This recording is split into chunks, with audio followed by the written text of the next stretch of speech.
When Jelai Andres said, marami akong paghihirap na pinagdaanan pero lagi kong nilalaban kasi pilit kong binubuo yung sarili ko. Bubuuin ko rin siya while ako naman pala yung nawawasak. here are the realizations that I learned watching Jelai Andres interview with Tony. Ano nga ba ang nangyayari sa mga babae o lalaki after finding out that they have been betrayed through cheating? May pag-asa pa bang maka-bounce back after a betrayal?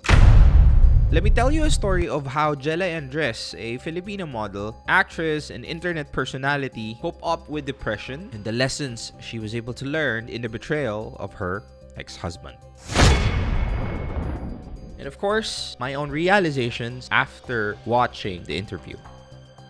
Finally, Jelai Andres was able to share us her story about sa experience niya na nagkaroon about sa kanyang ex-husband with John Gutierrez through Tony Talks. But let me give you a little bit of context about what really happened. Now, their love story actually started in 2014 when John messaged her after she reposted her viral video. Wala naman talaga siyang gusto nung una until John consistently communicated with her, courted her, and she fell in love.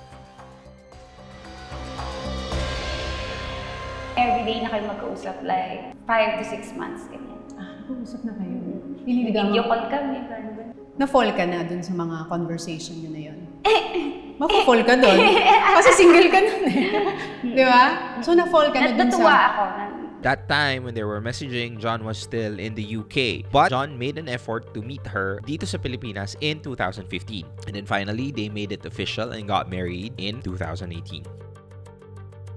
But actually, after a year na mag-boyfriend and girlfriend pa lang sila, she already caught her cheating. And eventually, they broke up and that led her to spiral down to depression.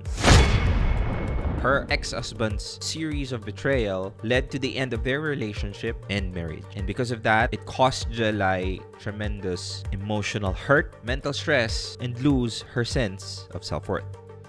But you know what? Despite of what happened, pinatawad pa ni Jelai yung ex-husband niya even despite of multiple times being caught. Saya naman daw siya sa relasyon nila. It's just that blinded nga lang siya. Then one day, Jelai came into a realization and told herself, enough is enough. She woke up one day, told herself, it's time to let go. Basically, those are just the context that I wanted you to understand. And here are some of the things that Jelai said basically we can learn a lot from. Real talk. Marami akong paghihirap na pinagdaanan pero lagi kong nilalaban kasi pilit kong binubuo yung sarili ko. Bubuuin ko rin siya while ako naman pala yung nawawasak. Most of the time, we tend to stay in a relationship kasi binubuo natin yung partner natin but at the expense of us getting destroyed. That is something that you have to really put in your hearts. That somehow, if a relationship that you're trying to build is destroying you, this is a relationship that you don't really want it to be in. And most of the time, just because we have pure hearts and we think that a relationship is about sacrifices, that we think that it's the right thing to do. That's the reason why your relationship with that person can never be whole. Kasi sa kakapilit mong buuin, ikaw naman yung nawawasak. Bakit ka nag-yes? Kahit na may history ng cheating. Yung history.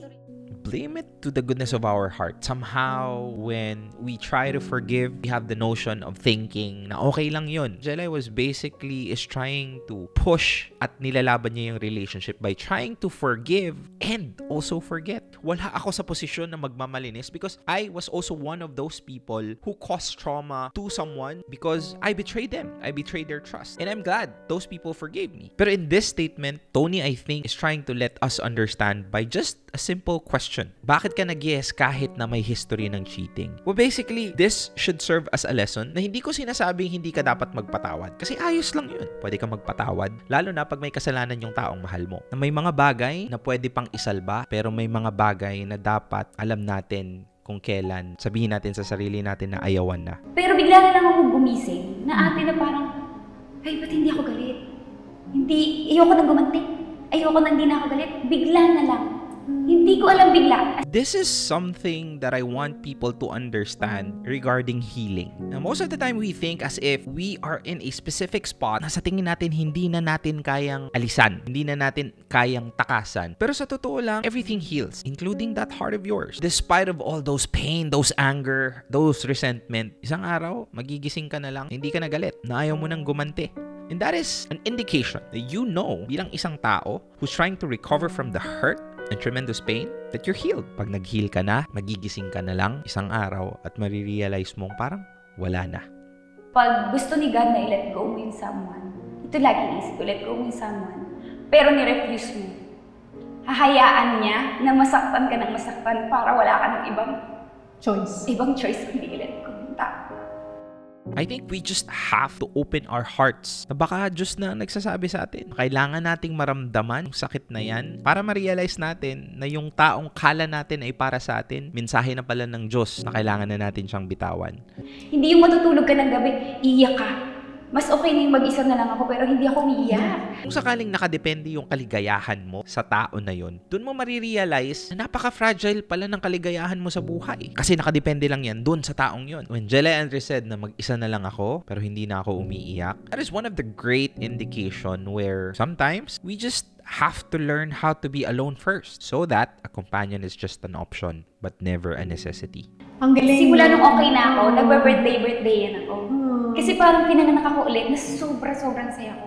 Most of the time, parang pakiramdam niya that there was a rebirth because the realization of the things that we needed to learn from the mistakes that we did through pain is something that not most people are able to realize. At gusto kong sabihin sa iyo ngayon, na katulad ni Jelai, marami siyang pasakit at paghihirap na napagdaanan. Pero sa totoo lang, kailangan mo yon para ma-realize mo yung mga bagay na dapat mong matutunan, na dapat mong sabihin sa sarili mo na ito yung mga bagay na kailangan mo para makita yung tunay na kaligayahan, which is finding it within yourself, sa sarili mo. Nung sinimulan mong mahalin yung sarili mo, nabuo ka ulit. Hindi mo pala kailangan ng pagmamahal ng isang lalaki para mabuo ka. Tama. What did I say? The only way for you to really propel yourself to a level where you don't need someone to make you happy is to realize in the first place na hindi mo pala kailangan ng ibang tao para maging masaya. And that once you really find true value of oneself, self-worth, your value, malalaman at marirealize mo na ikaw din pala mismo yung taong kayang pasayahin yung sarili mo at hindi mo na pwedeng iasa yun sa kanya. The reason why we tend to cling for something that we should have let go is because we think that the person that we're trying to hold on to is the only person that could make us happy. Siya lang yung taong makakapagparamdam sa akin ng ganitong klaseng bagay. Siya lang yung taong magbibigay sa akin ng kaligayahan at hindi ko na to makikita sa iba. And hence, isa sa mga dahilan yun kung bakit ayaw nating bitawan, ayaw nating talikuran kasi takot tayo na baka hindi na tayo maging masaya kailanman. But once you realize the trick of self-love, once you realize that somehow hindi mo kailangan ng ibang tao para maging masaya ka muna sa sarili mo, at kung sakaling na-realize mo to dati, hindi ka magsistick sa taong nagbibigay sa'yo ng mga bagay na hindi mo deserve. I want you to understand, ikaw na nanonood ngayon, that the realization of Jelai gives us a lot of understanding. At yung sinabi ni Tony, not trying to wait for someone na buuin tayo because that's our responsibility within ourselves na dapat tayo mismo ang bubuo ng sarili natin is what would make you go through any kind of relationship in a different perspective. Kaya madalas hindi tayo minamahal ng taong mahal natin kasi di din pala natin mahal yung sarili natin. And how can you expect someone to love you if you can't even love you?